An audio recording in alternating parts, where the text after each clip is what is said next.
Curso de pós-graduação Lato Sensu de Ensino de Filosofia para o Ensino Médio. Disciplina Lógica, Ontologia e Filosofia da Linguagem. Módulo 2, professor Rogério Giovanni.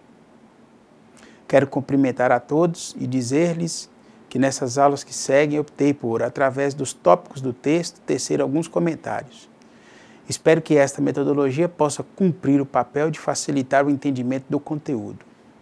Lógica e Gramática em Aristóteles. Introdução. Marcelo de Carvalho destaca que ao longo dos 2 milênios de puro desenvolvimento da filosofia ocidental, Platão e Aristóteles tiveram uma grande proeminência na elaboração de seus sistemas filosóficos, chegando a alcançar uma hegemonia na franca aceitação e adesão de seus respectivos projetos filosóficos.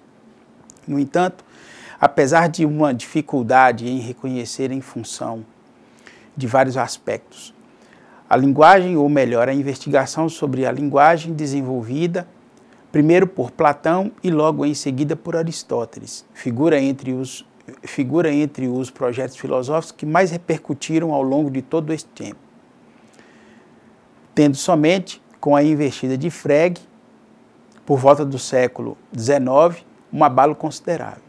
Entender a linguagem apresentada como um problema filosófico antes da distinção de, primeiro, nomes e verbos, segundo, do caráter articulado da proposição, terceiro, da investigação da necessidade a partir das relações de predicação, em particular na silogística.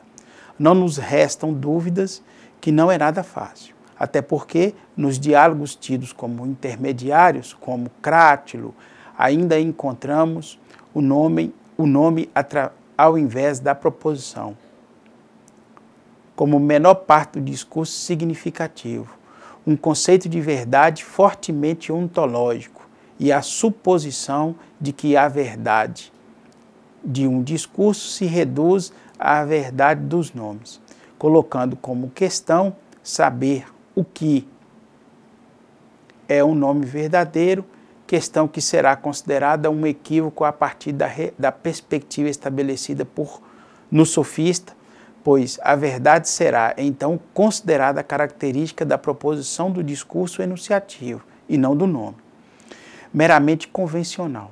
Marcelo Carvalho nos apresenta a obra de Platão denominada Sofista como uma espécie de divisor de águas na filosofia ocidental. Ele denomina todo o contexto anterior ao sofista de pré-lógico, onde a filosofia irá versar sobre a verdade sem uma caracterização mínima do que entendia por isso ou do âmbito de uso desse conceito. E argumentava e provava, sem uma investigação de como se estabeleceria a necessidade da conclusão ou a validade do argumento. No entanto, segundo o diagnóstico de Platão, que era aceito por Aristóteles, esse conjunto de problemas é o que possibilita as estratégias sofísticas. No entanto, a alternativa da construção de um instrumento onde haja um esclarecimento filosófico da linguagem passa a ser um importante caminho para que as estratégias sofísticas sejam impedidas.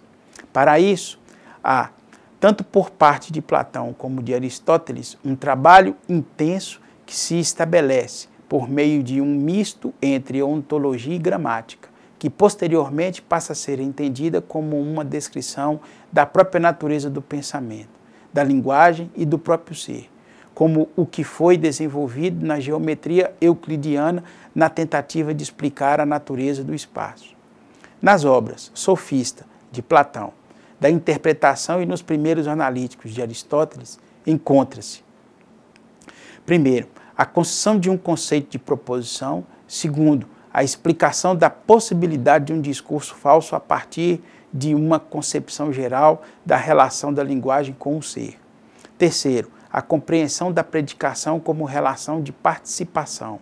Quarto, a caracterização da verdade como relação entre linguagem e mundo, que por ela é representado.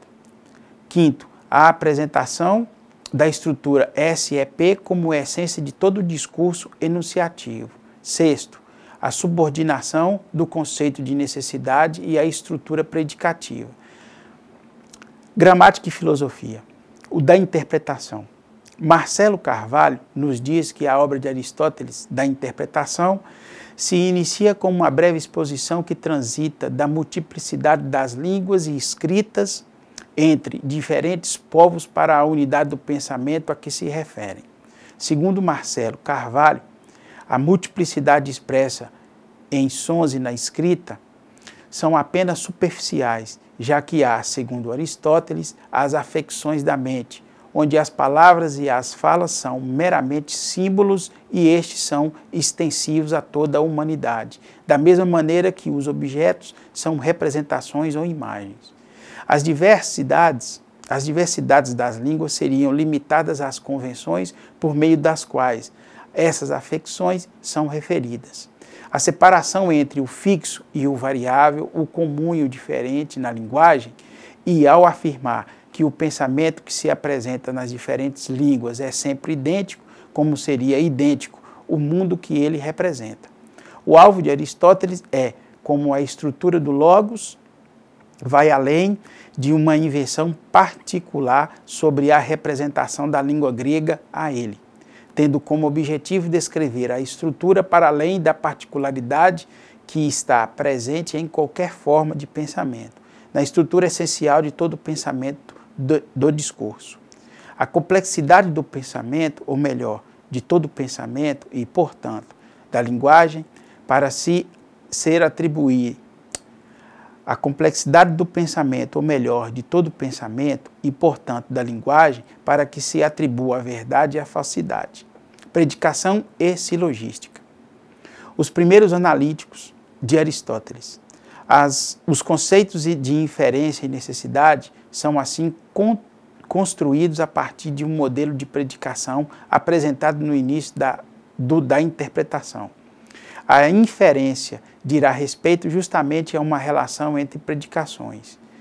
Em Os Primeiros Analíticos, a silogística aristotélica se desenvolve estruturalmente do mesmo jeito, só que de maneira mais ambiciosa e elaborada. Aristóteles empreende uma ciência que tem como objetivo demonstrar e explicar a estrutura de toda a demonstração. A sua análise tem como referência a estrutura do sujeito predicado. Desta maneira, segundo Aristóteles, uma premissa silogística será apenas a afirmação ou negação de algum predicado sobre um sujeito, da forma já descrita. Por fim, a silogística aristotélica pretende identificar os silogismos possíveis. O resultado da análise é a identificação de 3 tipos básicos de silogismos e um total de 19 figuras válidas. Qualquer inferência ou raciocínio que se apresente teria a forma de um desses silogismos e deve ser, em última instância, redutível à sua primeira figura. É isso aí. Até a próxima, pessoal.